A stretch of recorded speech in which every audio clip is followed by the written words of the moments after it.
أشرقت نفسي بنور من فؤادي. ہمارا جو مولوی شیعوں سے ملتا ہے، شیعوں سے مل کر کے وہ کہتا ہے ارے بھائی میری زندگی گزر گئی سنیوں کے مدرسے میں پڑھتے ہوئے، لیکن میں نے یہ مستقل باب دیکھا ہی نہیں تھا کہ اہل بیت کے فضائل کیا ہیں، نبی کے نواسوں کے فضائل کیا ہیں، نبی کی بیویوں کے فضائل کیا ہے، نبی کی بیٹی کے فضائل کیا ہے، علی کے فضائل کیا ہے. یہ چیز تو اہل سنت چھپا رہے ہیں. اللہ کی قسم کھا کے کہتا ہوں چھپاتے نہیں ہیں، ایسے پڑھاتے ہیں کہ یہ سوچ بھی نہیں سکتا. آپ آ جائیں گھنٹوں کے گھنٹے مستقل ہمارے پاس مناقب حسین ہے، مناقب حسن ہے، مناقب علی ہے، مناقب فاطمہ ہے. یہ بخاری میں، ترمذی میں، نسائی میں، ابو داؤد میں. یہ جھوٹا ہمارا سنی مولوی دجال یہ کیوں جھوٹ بولتا ہے کہ سنیوں کے یہ چیزیں ہوتی بھی نہیں ہے. پھر علی کا وارث میں ہوں یا شیعہ ہے اس کا وارث؟ حسن و حسین کا وارث میں ہوں یا وہ کالی پگڑی والا جس کا چہرہ بھی کالا اور اللہ نے اندر سے بھی اس کو کالا کیا ہوا ہے؟ ان کا وارث میں ہوں یا یہ لوگ ہیں؟ ان کے وارث ہم ہیں. یہ قرآن ہاتھ میں لے لو اور مجھے اشارہ کرو، پڑھ لو کسی جگہ سے.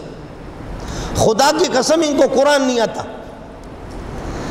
بڑا سا بڑا مولوی شیعہ ہوتا ہے اس کو قرآن نہیں آتا.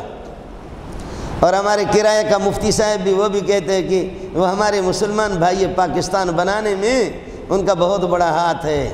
تو ایران گیا نہیں ہے، میں گیا ہوں. ان کے بڑے بڑے جو پوپ ہیں، ان کے پادری ہیں، ان سے بھی میں مل چکا ہوں. تو نے بھی نہیں دیکھا، تیرے بڑوں نے بھی نہیں دیکھا. میں تو گیا ہوں ایران میں جا کر، عالمی مقابلوں میں بھی گیا ہوں. تجھے کیا پتہ ہے؟ پتہ نہیں کس نے تجھے مفتی اعظم پاکستان بنا دیا. تو کہاں سے مفتی اعظم پاکستان؟ شیعہ ہمارے بھائی ہیں. جو قرآن کے دشمن ہیں وہ تیرے بھائی ہیں. جو صحابہ کو مرتد کہہ رہے وہ تیرے بھائی ہیں. جو اللہ کی اہانت کر رہے وہ تیرے بھائی ہیں. جو نبی کی توہین کر رہے، گستاخی کر رہے وہ تیرے بھائی ہیں. جو علی کا نام سہارا لے کر کے اور اہل بیت کا نام لے کر کے خلق خدا کو دھوکہ دے رہے ہیں، اللہ کی قسم علی کا کیا کہنا. علی تو حافظ قرآن. علی ایسا جیسے کہ کمپیوٹر بھی آپ کا علی کا مقابلہ نہیں کر سکتا. علی کو قرآن مستحضر ہے. علی کو علوم قرآن یہ ان کو مستحضر ہے. آپ کو اس پوری دنیا کو چیلنج ہے، ایک شیعہ بڑا سا بڑا مولوی لاؤ جو قرآن کے آپ کو 10 صفحہ سنا سکے. اس سے بڑھ کر کے کیا ہے؟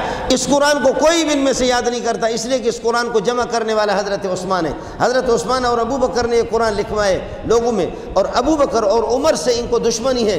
جس قرآن کو ابو بکر و عمر نے جو جمع کیا ہے، ابو بکر عمر عثمان نے، ہم اس قرآن کو ہاتھ نہیں لگائیں گے، ہم اس قرآن کی حفظ نہیں کریں گے. اور اس قرآن میں تحریف ہو چکی ہے. اصل قرآن یہ ہے کہ امام زمانہ امام مہدی لے کر کے آئے گا، اور جب اصل قرآن آئے گا تو ہم اس کی یہ کہ اس کو یاد کریں گے، اس کو حفظ کریں گے.